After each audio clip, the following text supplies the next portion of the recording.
We like to think that we live in a nice, safe neighborhood. The truth is that a burglary occurs every 13 seconds, and homes without a security system have a 300% greater chance of getting broken into. How many homes in your neighborhood were robbed yesterday? You need to start protecting your home and family today.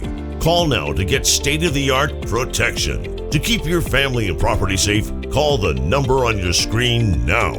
Representatives are standing by to assist you.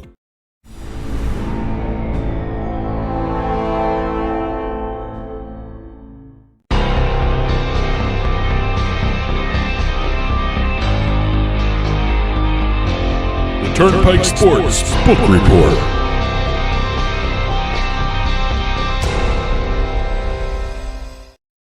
The Turnpike Sports Book Report is brought to you by BorgataSports.com. Your favorite casinos now, your favorite sports book available anywhere in New Jersey, BorgataSports.com. Sign up at BorgataSports.com using our promo code PIKE, that's P-I-K-E, and you get a risk-free bet up to $300 and 20 bonus dollars at BorgataCasino.com. Must be 21 years or older and in New Jersey to place a bet. Terms and conditions apply. Gambling problem? Call 1-800-GAMBLER. Okay, in this week's book report, we've got a bunch of state numbers reporting their February betting revenues and handles. Seems like a lot of them came in this week. Well, they always come in this week. Some report them like the second week in the month. Some report them the third week of the following month, that sort of thing. So, but we've got a bunch of them. They seem like a little early this month. We got about 4 of them here. And also we have a national numbers top 10 for betting markets. And also we have a record. Ooh, very unusual record. Very unusual record. Okay. Not a handle or a revenue record, by the way. Oh, all right. Let me give you that one. Plus, we have launches and deals. We have a couple deals to talk about. We have one big deal, and quite honestly, it involves the NFL. I think everyone knows what we're going to be talking about. NFL, yeah. There's no sense in hiding that one, but or teasing it out. But the more I thought about, I don't think it's as big a deal as a lot of people are saying it is right now. Well, it's an information data deal. Yeah. They're not really crazy popular, but, they're necessary for sports betting. That's what I think it more is. It's more of an infrastructure necessity deal than anything else. But let's start off with some numbers. Colorado reported their February numbers. They had a handle of $266.55 million. Taxes collected in February was $332,000. Mobile betting still was the main driver there, 97% of the total handle for the state. Okay. Let's see. The main thing was their top sports. They finally got rid of table tennis in the top 5. Really? Yes. Okay. They were sixth. They were sixth. They were sixth? Like the last couple of months, wasn't it? 4th? They were 3rd at one point, 4th at another. They love their table tennis in Colorado. But what we've got here is top sport was professional basketball with $95 million in handle. NCAA basketball was second with $39 million. Pro football, American pro football, not soccer, but American pro football, $24 million. And this was February. So this is all February. The only American pro football was the Super Bowl. Exactly. Yeah. Ice hockey was the 4th spot with $13 million. Tennis was 5th with $9 million. And here, table tennis was 6th with just under $7 million in handle. Yeah, but didn't it beat some bigger sports though? Soccer, golf, and MMA. Wow. So table tennis I'm very surprised it beat golf and MMA. Soccer, maybe I get it. All right, it is not as popular as overseas, but golf and MMA, maybe just because it was February and there wasn't a lot of golf being played. But wow, I'm very surprised it beat golf and MMA. Well, I'm just surprised table tennis is still hanging around as much as it is. We keep talking about it. But again, it's still over a $5 million handle almost every month now, especially in Colorado. It's just one of those sports I just haven't been able to get into, but they seem to have found a market for it in Colorado. Hey, even Oregon has a big table tennis segment too. Hey, if you enjoy watching it and you're making money betting on it, hey, go for it. I wonder how many people actually watch it after they bet on it, though. I tried to. Is there in-play betting for ping pong? I don't know how you can do that. That one. I don't know anything about that one. Well, we'll find out at some point. Tennessee reported their February sports betting numbers. They had a handle of $176.3 million. That's down 16% from $211 million in January. That's their smallest handle since they launched in November. Oh, okay. $13 million in revenue, down 40% from $21.2 million in January. $2.6 million in state taxes. They had a Super Bowl handle of $15.5 million and $2.9 million in revenue for Tennessee sportsbooks. Hold was 7.3%. Now, the only reason I brought the 7.3% hold. Yeah, don't they have a legal 10% hold? They have a legislatively mandated 10% hold. Sportsbooks don't hit that, they get fined. So what will Tennessee do? Do they have to wait another month to see if they make it up during next month? They're given a chance to make up the difference. All right. If not, they're fined. Okay. Virginia reported their first full month of sports betting numbers. People remember they only had 11 days in January of operation. Sure. Virginians wager $265.778 million. That's their handle. The hold was 4.6%. So wow. Kind of a low hold for the sports books. A lot of smart bettors in Virginia. Let's see. Operators reported. This is interesting. I always love this, especially this is technically their first month in operation. Sure. They had 10 days in January? Yeah. What did you say? 11 days? 11 days. 11 days. 11 days? You know, the first month is always promo heavy. Oh, yeah. No. Yeah, you get free bets and you this money back and bet in this thing and we'll give you money here. They had a gross gaming revenue in the state of $12.2 million. Operators reported $13.2 million in bonuses and free play incentives. Yep. So you take that out. Yep. You do some other adjustments for some money how much coming it cost in and out. them? How much it cost the them? adjusted revenue was minus, or negative, I should say, negative $3.2 million. So they lost $3.2 million in sports betting. Yes. Okay. Well, again, first month, promo heavy. You got to get the market going. You pay for the marketing. That's your bill for marketing. Yeah. And state taxes was $300,000 for the first full month. Not bad. Rhode Island, state handle of $34.1 million in February, down 14% from January. Handle of $17.8 on mobile sports betting compared to $16.2 on retail. So that was almost a 50-50 split in Rhode Island for sports betting. The one thing they had almost a 60% drop from January in revenue. Revenue reported $1.5 million. Well, there was only one football game that Tom Brady was playing in, and when you're a sports bettor in New England, guess where you put your money on football? Yeah, I guess so, but it worked. Hey, it worked out for you this year. Yeah, I think March is going to be a big month for everybody anyway. Yeah. Pennsylvania, and here's the record. Oh, okay. Pennsylvania has a record. All right. Record. We should have like a drum roll sound too. I don't know how this would acquire for a record song, but record $16.6 million in credits issued in February by sportsbook operators. I wasn't even thinking like that, but that's why I said it wasn't a handle, it wasn't a revenue. That was an interesting record. It's a different sort of record. I don't know if it's a good one, but hey, all right. You know, it was a record for the state. It was the most ever given out in terms of promo credits.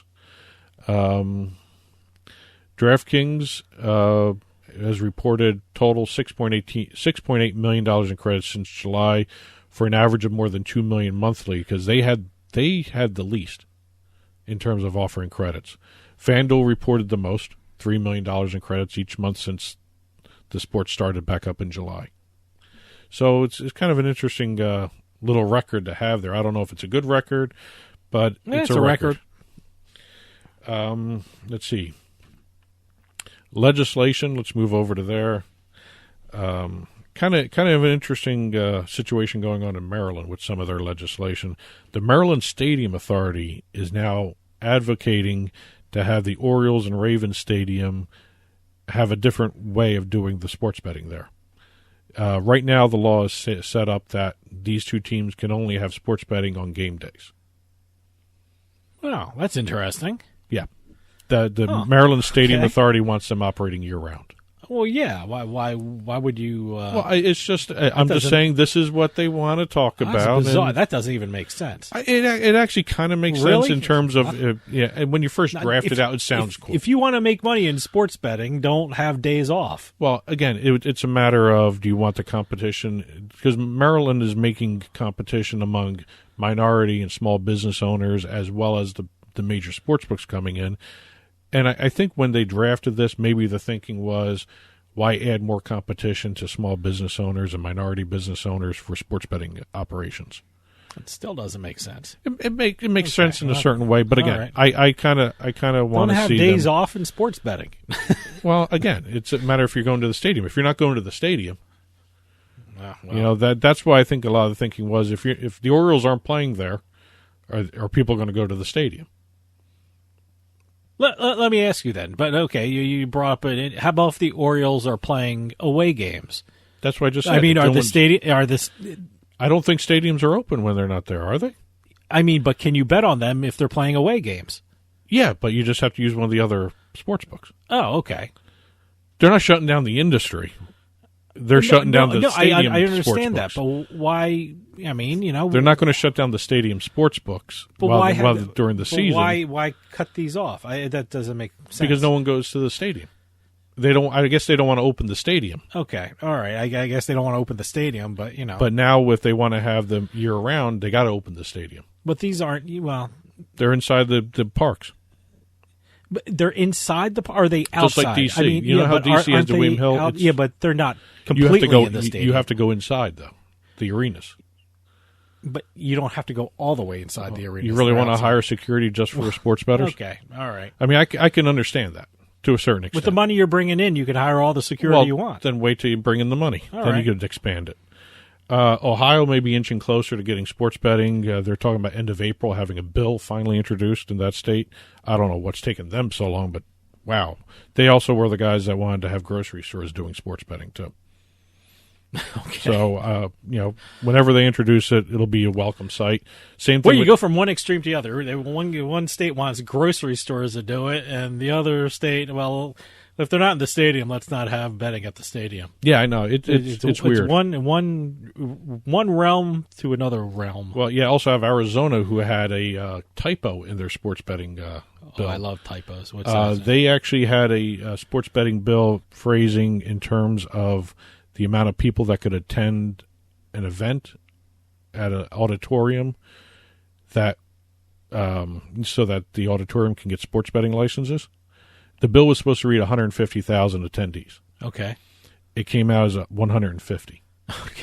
So that opened up the thinking that a car show would be able to get a license for sports betting. They don't want that. Okay. So they had to do a strike-through amendment to the law, and it's pushed back now. So whether or not it's going to go through or not, we'll see.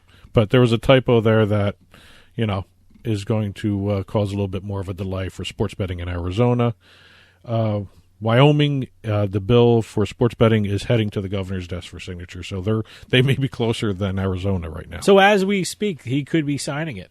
As this show is released, he might be. I don't know. We'll see. But that's legislation. Deals, we had a bunch of deals here. Absolutely. Bally's has announced that they're going to be buying GameSys, which is another acquisition by Bally's, which is an incredible move by them. That's another one of those things where it just strengthens their gaming and sports betting vertical in the country. Speaking of Bally's, I was watching baseball and I saw the Bally's sports channels.